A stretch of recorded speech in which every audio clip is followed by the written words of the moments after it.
Picture this. You are standing on a sun-drenched pier in a port you have dreamed about visiting for years.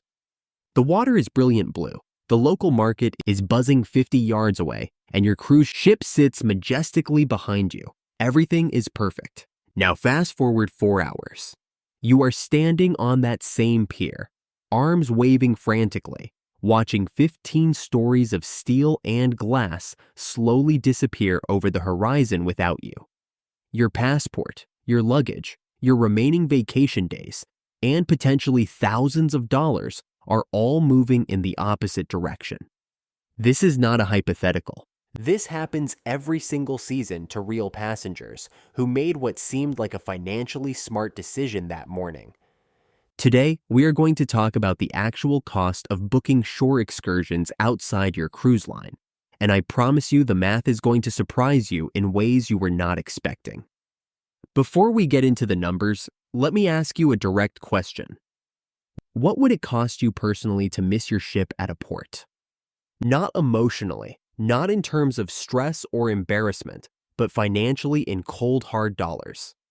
Most people have never actually run those numbers. They just assume their travel insurance covers everything. Or they assume the ship will wait. Or they assume the tour company will get them back on time. Those are 3 very dangerous assumptions. And by the end of this video, you are going to understand exactly why each one of them can fail at the worst possible moment. Let us start with what I am calling the great pricing illusion, because this is where every independent tour booking decision begins. When you are standing in a port or browsing the internet the night before, the price difference between booking through your cruise line and booking through a local third-party operator is genuinely staggering. We are not talking about a 10 or 15% difference that you could easily justify either way. We are talking about gaps of 30 to 50% in many popular destinations. A catamaran snorkeling excursion that runs $200 per person through the ship's shore excursion desk might be offered by a local operator for $90 or $100. A city tour and cooking class combination that the cruise line prices at $180 might be available independently for around $85 to $90. For a family of 4, that price gap can represent $400 to $800 in savings on a single port day. And across a 10-day Caribbean itinerary hitting 5 or 6 ports, we are talking about potentially $2,000 to $4,000 in cumulative savings if you consistently choose independent options. That is real money. Nobody should pretend otherwise. Cruise lines justify this premium in a few ways. They point to vetted safety protocols, meaning the operators they work with have been inspected and approved. They talk about exclusive pier access that gets their organized groups moving faster. They mention air-conditioned coaches, guaranteed English-speaking guides, and coordinated logistics. Some of these justifications are completely legitimate. Others are more marketing language than substance. But the single most important justification, the one that actually matters from a financial risk perspective, is something called the guaranteed return clause. And we are going to come back to this in detail because it is the linchpin of this entire conversation. Now let us talk about pier running, because this is where the vacation nightmare scenario lives. Pier running is the charming industry term for what happens when passengers sprint down a dock trying to catch a ship that is actively departing. There is actual footage from 2026 of passengers in various Caribbean and Mediterranean ports experiencing exactly this moment, some successfully making it aboard, others arriving at the edge of the pier just in time to watch the gangway go up. The reason this happens is straightforward and merciless. The captain of a cruise ship is contractually and operationally obligated to maintain the sailing schedule. The ship does not wait. This is not a policy that can be overridden by a passenger pleading their case or by a tour operator calling the port agent. The all-aboard time is real. The consequences of missing it are real, and the captain's hands are largely tied by the logistics of a floating city that needs to reach its next destination. Clear customs, take on fuel and provisions, and accommodate thousands of other passengers who did make it back on time. Here is the part that many independent tour bookers genuinely do not understand until it is too late. When you book an excursion through the cruise line's shore desk, your tour bus or boat is in direct communication with the ship's operations team. If your official excursion group is running late because of traffic, a broken down vehicle, or any other delay, the ship knows exactly where you are and is actively holding departure for that specific group. This is the guaranteed return clause in practice. It means the cruise line has accepted responsibility for getting you back to the ship because you paid them for the complete experience, logistics included. When you book independently, that safety net simply does not exist. Your local tour operator has no communication line to the captain. The ship's operations team has no idea which pier you departed from or what time your boat was scheduled to return. As far as the vessel is concerned, you exercised your own freedom and you are responsible for your own timeline. Let us now build out the financial domino effect, because this is where the actual math gets genuinely alarming. Imagine you missed your ship in Nassau, or in Dubrovnik, or in Cozumel. The ship's next stop is 2 ports away, scheduled to arrive there in approximately 36 hours. Your first problem is getting there. You now need a last-minute international or regional flight from your current port city to the ship's next destination. Last-minute same-day or next-day international airfare in 2026 regularly runs between $800 and $2,500 per person, depending on the route, the availability, and the destination. For 2 travelers, you're instantly looking at $1,600 to $5,000 just to get back to the ship. But wait, there is more.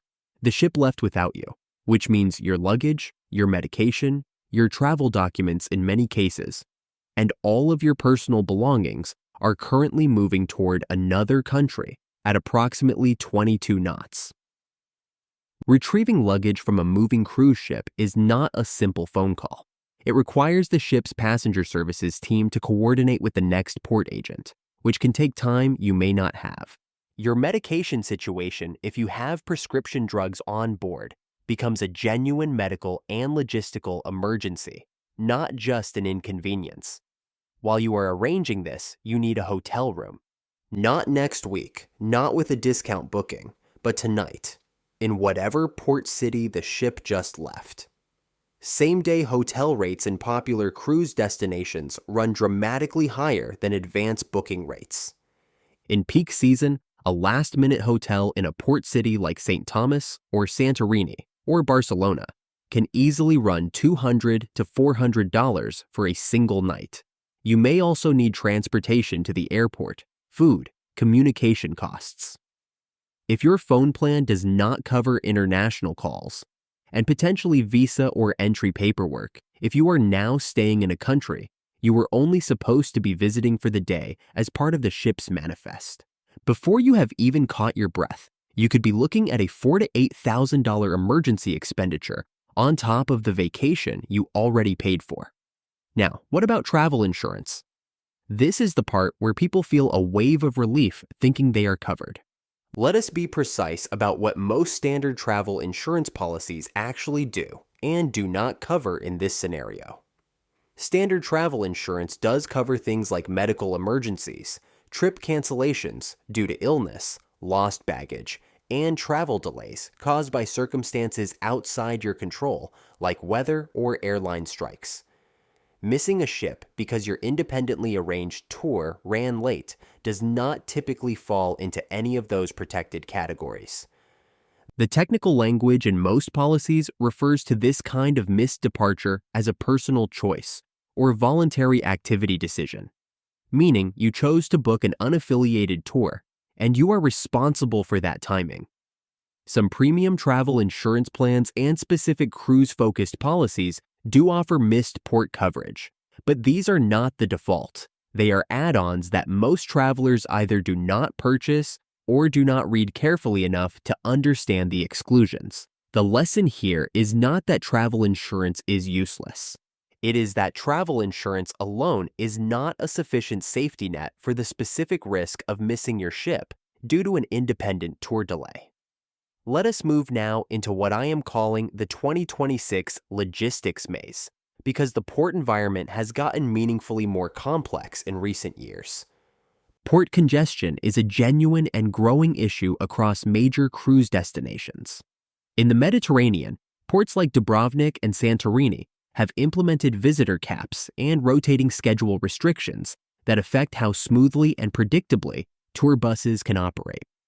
In the Caribbean, road infrastructure in certain island ports has not scaled proportionally with the dramatic increase in cruise ship traffic.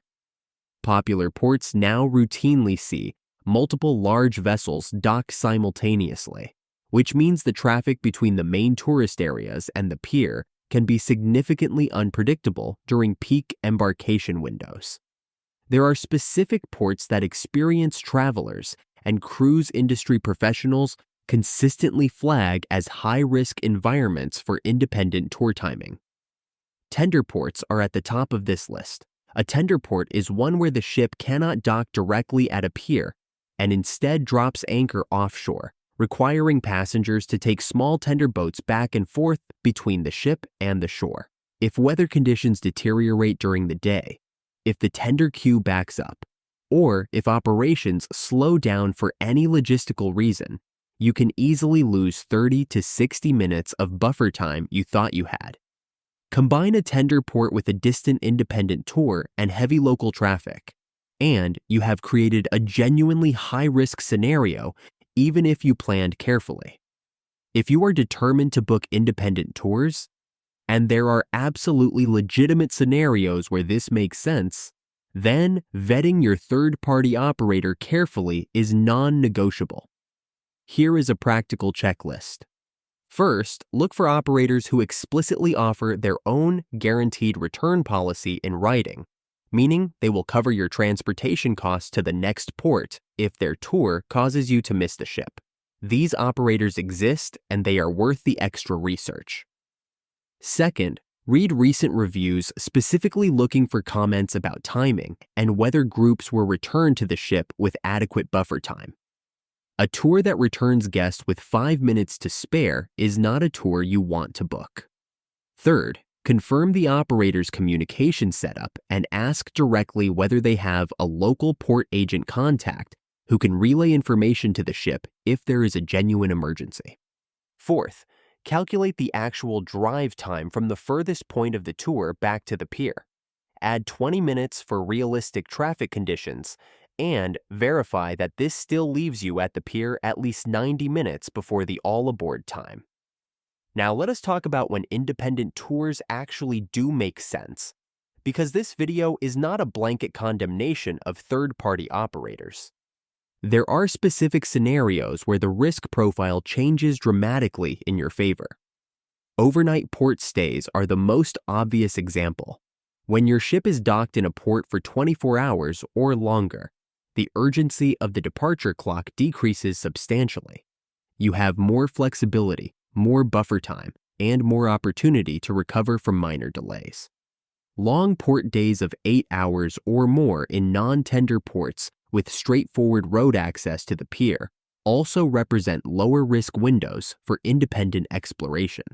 If you can verify that the port is a simple walk or short cab ride from the main attractions, the logistical complexity drops considerably.